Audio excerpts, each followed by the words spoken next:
Alors j'ai forcément envie de vous poser la question en tant que productrice. Est-il facile de placer son film en salle? Alors moi, je suis à mon premier film, donc je suis à l'école d'apprentissage. Oui. Donc je suis en train de découvrir ce milieu. Je pense que là, en ce moment, des années antérieures et de ce qui est en train d'être fait, là, avec le FESPACO, par exemple, il y a des comités qui se réunissent pour pouvoir permettre au film justement d'être mieux exploité et de pouvoir tourner dans toute, par exemple, la CEDEAO pour permettre à ces films d'avoir une vie. Et ouais, je pense que Résolution aura une vie et j'espère. Ah. Et justement, est-ce que vous êtes du genre à aller dans la salle voir quand votre film est projeté, voir les réactions? Ou vous sortez par la petite porte? Ah non, mais déjà au FESPACO, j'ai eu une crise de panique à la projection presse le matin. J'étais toute tremblante. À la sortie du film, j'ai pleuré 20 minutes mes tripes et c'était beaucoup d'émotions. Le soir, bon, c'était un peu plus décontracté, mais n'empêche, quand tu ne sais pas à quoi t'attendre, comment les gens vont réagir, est-ce que le film va plaire, c'est beaucoup de questions qui se bousculent et ça t'envoie des angoisses.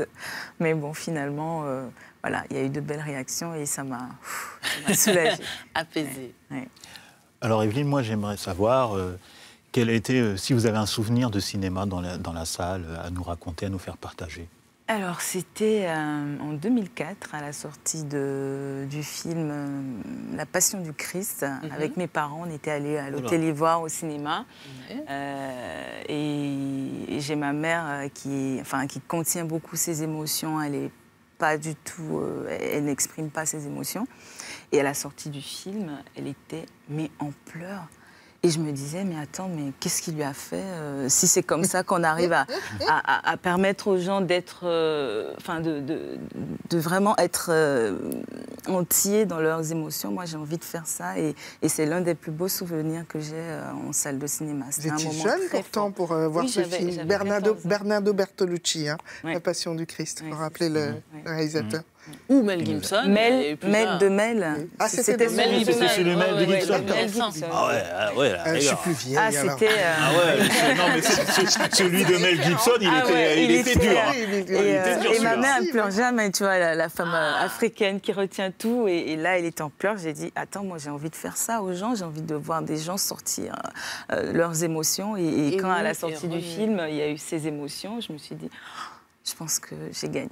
Justement, pensez-vous, et parce que votre film aborde la thématique des violences conjugales, pensez-vous que le cinéma peut faire changer les choses ? Je pense que le cinéma, en partie, ajoute un grain de sel. Le cinéma contribue à mettre en lumière, à mettre en face des réalités. Quelqu'un qui est violent, par exemple, sur le moment, il ne peut pas se voir en train d'être violent. Après, c'est des regrets parce que tu te dis comment j'ai pu faire ça. Mais de se voir à la télé en train de taper sa femme, il y a comme une sorte d'électrochoc que tu reçois. Après, chacun réagit comme il peut. S'il change, Dieu merci. Voilà, mais on espère en tout cas que le cinéma pourra délivrer ces messages de changement, de vie.